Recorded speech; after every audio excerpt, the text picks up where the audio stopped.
Hey everyone and welcome back to the channel. Today, we're diving deep into the explosive evolution of firearms during the Second World War. Imagine this. The war starts, and most soldiers are carrying rifles that wouldn't have looked out of place in their grandfathers' hands during World War I. We're talking bolt-action rifles. The British had their legendary Lee Enfield, the Americans their Springfield 1903, and later the M1 Garand.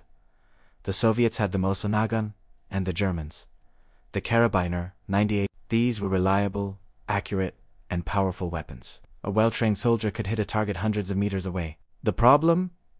They were slow. After every single shot, you had to manually work the bolt to eject the spent cartridge and load a new one. In the heat of battle, that split second could mean everything.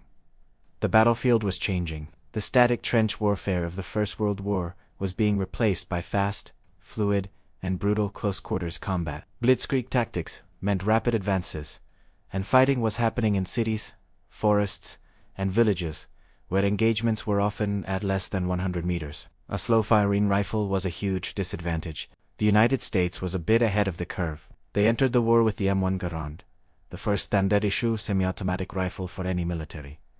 This was after firing a shot, the rifle automatically ejected the spent casing and chambered the next round. All the soldier had to do was pull the trigger again. This gave American G's a significant firepower advantage over their Axis counterparts. That distinctive ping sound, when the 8-round clip ejected, became a symbol of American firepower. But even the Garand, revolutionary as it was, fired a full-power rifle cartridge. This meant it had a heavy kick, was long, and a bit unwieldy in tight spaces. The Soviets also saw the need for more rapid fire. They developed semi-automatic rifles like the SVT, which was respected but complex and expensive to produce in the vast numbers they needed. So, what was the solution?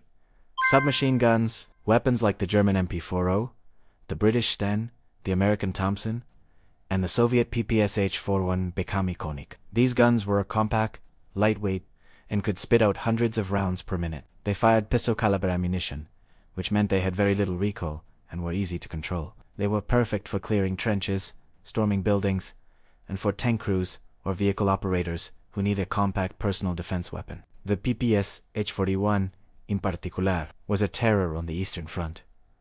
With its 71-round drum magazine, it could lay down a withering wall of fire. Entire Soviet platoons were armed with them, transforming infantry assaults. However, submachine guns had their own drawback: range and power. That pistol ammunition that made them so controllable was only effective out to about 100 meters, maybe 150 at a stretch. Beyond that, the bullets lost energy and accuracy fast. So, armies found themselves in a strange predicament. They had long-range, powerful but slow-firing rifles, and short-range rapid-fire but weak submachine guns. There was a huge gap in the middle. What they needed was a single weapon that could do both. This is where the Germans made a truly revolutionary leap.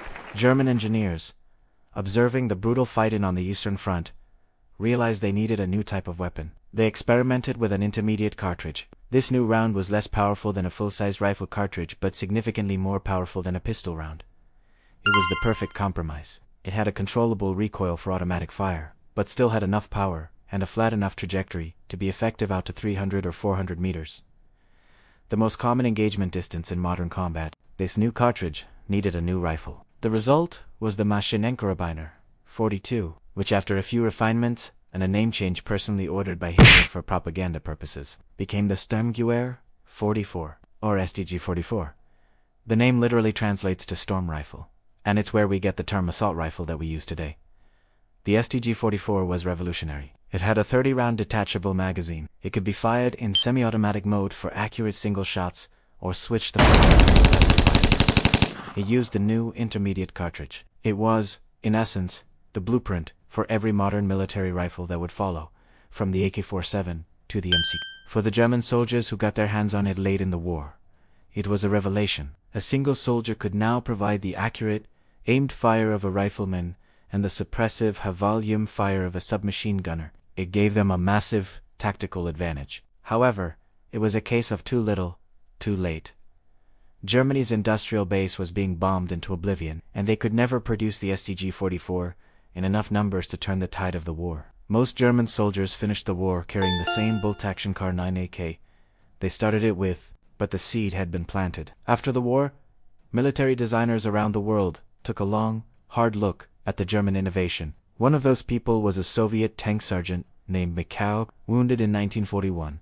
He spent his recovery time thinking about how to give Soviet soldiers a better weapon. He was heavily influenced by the concept of the STG-44. His design, which combined the German intermediate cartridge concept with a simple, incredibly rugged, and reliable action, would become the most produced firearm in history. The aftermath Kalashnikova Model 1947, or the Americans and their NATO allies were a bit slower to adopt the idea. They clung to the full-power rifle concept for a while, developing the M14 rifle, but experiences in Vietnam quickly showed that a heavy, long, full-power automatic rifle was almost uncontrollable. This led to the development of the M16, which used a smaller, high-velocity intermediate cartridge. The 5.56mm and with that, the transition was complete. The era of the bolt-action battle rifle was over, and the age of the assault rifle had truly begun. The entire philosophy of infantry combat had been reshaped in just a few short, violent years. The arms race of World War II didn't just change the weapons soldiers carried, it fundamentally changed how wars are fought, a legacy that continues on battlefields to this very day. Thanks so much for watching. What do you think is the most influential firearm of the 20th century? Let me know down in the comments. And if you enjoyed this look into military history, be sure to hit that like button and subscribe for more. We'll see you in the next one.